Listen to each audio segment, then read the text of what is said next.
చెప్తున్నారు ఒక 68 మందికి పట్టాలు ఈ అంబేద్కర్ నగర్ బస్తీ షాలివాహన్ నగర్ అంబేద్కర్ నగర్ బస్తీలో వీళ్ళు ఈ 68 మంది నివసిస్తున్నారు. వీళ్ళకి గాను ఇక్కడ నుంచి వీళ్ళకి ఈ బస్తీ నుంచి వీళ్ళకి పట్టాలు ఉంది. కానీ ఇందులో ఒక్కరు కూడా ఇక్కడ లేరు. మీరు చూడండి, వీళ్ళు ఈ పేదలు ఏం చేశారంటే తెలివిగా ఆర్టీఐ నుంచి అప్లికేషన్ పెట్టి ఆర్టీఐ నుంచి వీళ్ళ డేటా మొత్తం తెప్పించు. ఇక్కడ ఉన్న ఈ 68 మందిలో మీకు నేను చూడండి 68 మంది ఆల్మోస్ట్ 68 మంది వరకు ఉన్నారు. వీళ్ళు ఎవ్వరు కూడా ఇక్కడ లేరు. అన్నీ కూడా దొంగ పట్టాలు ఉంది. వీళ్ళు ఆ డబుల్ బెడ్రూమ్లలో వాళ్ళు గృహప్రవేశం కూడా చేశారని చెప్పేసి తెలిసింది. వచ్చి ప్రభుత్వం వచ్చి ప్రతాప్ సింగారం డబుల్ బెడ్రూమ్ దగ్గర వచ్చిందంట. అధికారులు వచ్చి సంబంధిత అధికారులు వచ్చి దీని మీద ఎంక్వైరీ జరగాలి. హై లెవెల్ ఎంక్వైరీ చేసి ఈ 68 మందికి పట్టాలు క్యాన్సిల్ చేయాలి. పేదలకు దక్కాలి.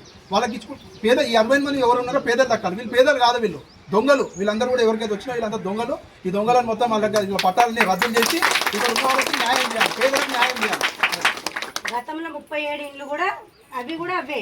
గతంలో 37 ఇండ్లు దొంగ ఇండ్లే, 68 ఇండ్లు దొంగ ఇండ్లే. మొత్తం 120 ఇండ్లు క్యాన్సిల్ చేయాలి ఎమ్మెల్యే వచ్చి. అంతే మా డిమాండ్. గతంలోది ఇది మొత్తం అదే. అది కూడా సార్ ఇక్కడ ఎవరైతే నివాసి గట్టిగా ఎవరైతే ఉన్నారో అసలు లేని వాళ్ళే ఉన్నారో మీకు తెలుసు. గతంలో 37 ఇండ్లు అమ్ముకున్నారు. మళ్ళీ ఇప్పుడు ఈ ఇల్లు అమ్ముకున్నారు. అధికారులు వాళ్ళకి సపోర్ట్ చేయడం వల్లనే అమ్ముకోగలుగుతారు. సపోర్ట్ లేకపోతే ఎట్లా అమ్ముకుంటారు మేడం? ఎమ్మెల్యే సపోర్ట్ ఉండబట్టి అమ్ముకుంటారు, ఆర్టీఐ సపోర్ట్ ఉండబట్టి అమ్ముకుంటారు, ప్రతి ఒక్క ఆఫీసర్ సపోర్ట్ ఉన్నారు. మీడియా ఇక్కడ ఉన్న పేపర్లు కూడా వాళ్ళకి సపోర్ట్గా ఉన్నారు. మొన్న వాళ్ళు స్పందించి మొన్న మా బాధ చూడలేక మొన్న రాసినాక మొన్న గవర్నమెంట్కి మొన్న చరణం వేసింది. రాలే వాళ్ళకు కూడా 2 లక్షలు ఇచ్చింది. 37 ఇండ్లు పోయినప్పుడు నేను గొడవ చేసినప్పుడు 2 లక్షల రూపాయలు ఇచ్చింది. ఇక్కడ లక్ష్మణ్, రవి, చిరంజీవి అనేటోళ్ళు వాళ్ళు కూడా యూట్యూబర్లే. వాళ్ళు వచ్చేసి నీకు న్యాయం చేస్తామని చెప్పేసి వాళ్ళు 6 ఇండ్లు తీసుకొని వెళ్ళి 5 లక్షలు తీసుకొని పోయారు. వాళ్ళకి న్యాయం జరిగింది, మాకు న్యాయం జరగలేదు. ఏం పేర్లు? అదే లక్ష్మణ్, రవి, వెంకటేష్, చిరంజీవి, రామచంద్ర న్యాయం చేస్తా అని చెప్పి వీళ్ళు న్యాయం చేసుకుని వెళ్ళిపోయారు. ఒక్కొక్కరు నిన్ను దొక్కపోయారు, 2 దొక్కుకొని వెళ్ళిపోయారు.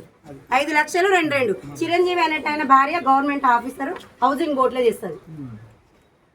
ఇట్లా ఉంది. మేము ఎవరిని నమ్మినా హౌసింగ్ బోర్డు లో పేదామే, హౌసింగ్ బోర్డు చేస్తే వాళ్ళ భార్య పేదవాళ్ళు. 90,000 జీతం. మీరే చూసిరు కదా సార్, మేము పాములల్లో ఈ వాసనకు మీరే చూసిరు కదా ముసుకాలు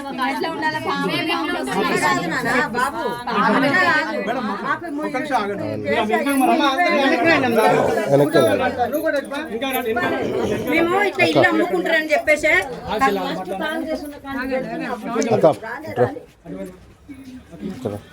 ఫస్ట్ కాంగ్రెస్ ఉన్న కాంచి పెడుతున్న బిడ్డ అప్లికేషన్ నేను 22 సంవత్సరాలు అయిపోయింది. నేను నా బిడ్డల పెళ్లి కమ్ముకున్నా. అగో ఈడ నా బిడ్డ ఒక్క రూమ్ ఇచ్చిన బిడ్డల్లో ఉందా. ఎన్నిసార్లు పెట్టినా అప్లికేషన్ పెడతా పెట్టి